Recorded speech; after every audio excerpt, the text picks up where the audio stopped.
I don't know, about 50 hours worth of days. More than that. We've been every place there is. We do what we can. Most of us are working people, so we can't go everywhere.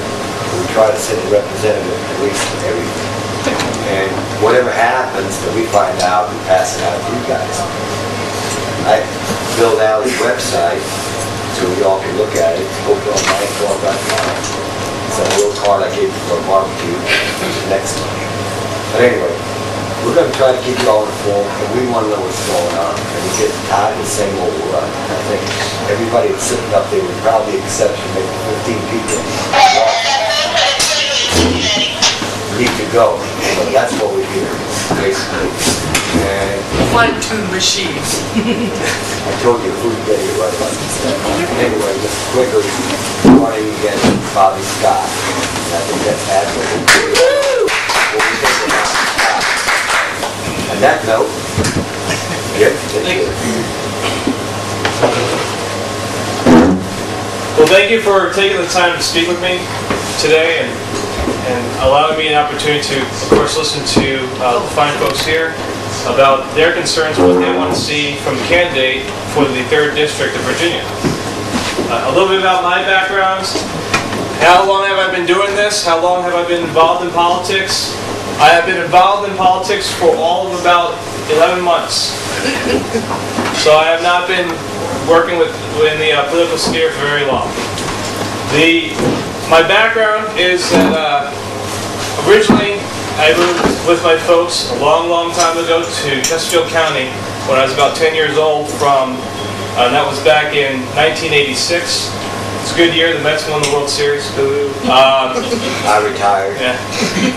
But I moved here from Brooklyn, New York. I was from this area. Basically, I lived here in Chesterfield County in this area for about 8 years of my life till I was about 18. And at that moment, I decided that I would like nothing more than go to the Colorado School for Wayward Children, also known as the United States Air Force Academy, and serve my country for a few years. I did a tour in Afghanistan. Basically, was a trainer, but also was an operator in the back of the E8 J-Stars.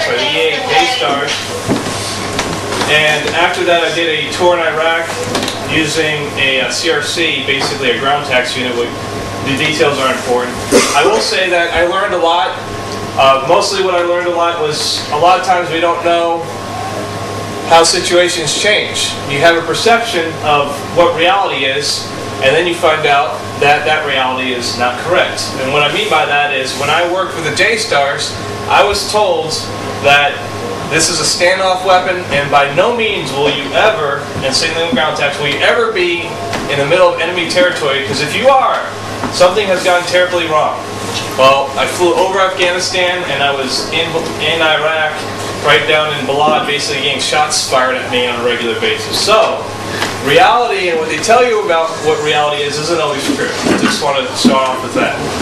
After that, I got out of the Air Force, worked as a civilian. Right now, I'm a Lean Six Sigma consultant. I work for the Department of Defense. And I did not get involved politically until 2008, when George Bush decided to go ahead and give hundreds of billions of dollars of our hard-earned taxpayer money to financial institutions led by a pack of failures.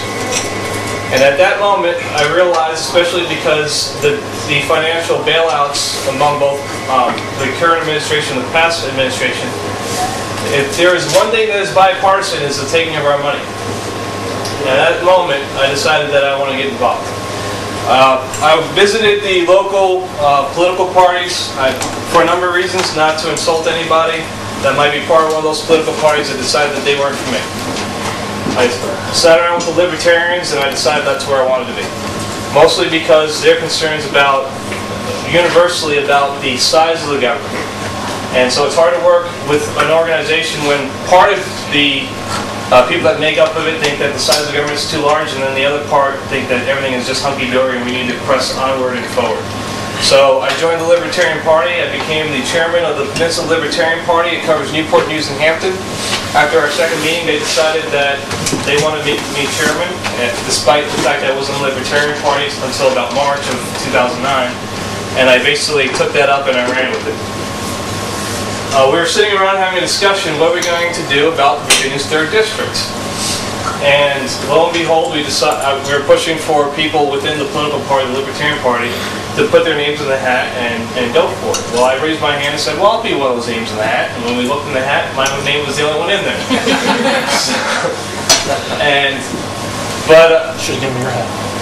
But the important thing is I did want to make that, and I didn't want to just throw my name out there. I thought it was important that we get people who are retirees, stay-at-home moms. We need people who know what it's like to have to struggle for every dollar that you have and be concerned about the health and welfare of your family to run for office. We would really need that, and that's something I strongly believe. And so I decided, well, lately I've had that experience, so why not? The 3 things that I'm pushing for, and I'll try to keep this short because I imagine there are a ton of questions, are, first of all, I have on the website says return the wealth. Well, what the heck does he mean by that? I'm talking about that bailout money that was taken.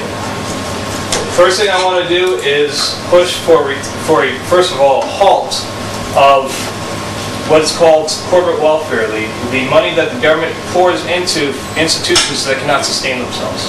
We're talking about financially the large banks such as JP Morgan, Goldman Sachs, other financial institutions such as Goldman Sachs, JP Morgan, Bank of America, Citi, and others that basically have been taking large amounts of our money and have not really corrected themselves. And I'd like to see if they can't return that and if they're still insolvent. At that point, we never should have been involved in the first place, but what we should do is just take them into receivership, chop them up, sell off their parts into the private industry, and get the government the heck out of the financial industry as fast as humanly possible. So that's the first thing I'm about. The second thing that I'm about is the support of the small and the middle-sized business. And what I mean by that, I don't plan to run a program. I'm not here to sell you on a government program. I want to repeat this again and foot stomp it. I am not here to give you a government program or to create another government agency. What I want to do is look at the fact that right now we have businesses that are given subsidies to go ahead and basically, in the form of tax breaks, they're given subsidies in the form of land that's given to them by local and state governments. They subsidize the building of their buildings, and then a small and middle-sized business cannot compete with a larger institution that gets all those breaks. So they can't compete with, let's say, a Target or Walmart that basically has eminent domain done for them on behalf of them, gets a legislative staff by the city government, gets to help them with the eminent domain, gets a tax break, and gets basically developers subsidized to create them a new building. And then, of course, they can afford to go ahead and sell cheaper goods because the average person that's trying to run a shop can't compete with that. So I would like to see an ending of that. This is America. You rise and you fail on your own merits. And everybody should work on the same level. The third thing that I want to support is the enforcement. And by the way, there's a thing called the Constitution that we haven't really been supporting lately.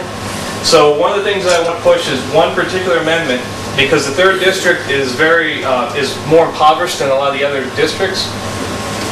And one of the things that I think has a huge effect, it's in the Bill of Rights, and I think anytime we can enforce the Bill of Rights and push it back to Congress, it's a good thing, is the 8th Amendment that protects the citizens against excessive fines, fees, and punishments. And it's in the Constitution. You should not, if you get pulled over and you don't have your license, it should be maybe a fine and, hey, get this taken care of, and the police officer, basically give you a warning and send you on your way, and you eventually get that taken care of. But under our system, if you don't have your insurance or you don't have your license or just a ton of other things that you might do wrong and break a law that you didn't even know maybe was on the books, you now owe the government hundreds of dollars.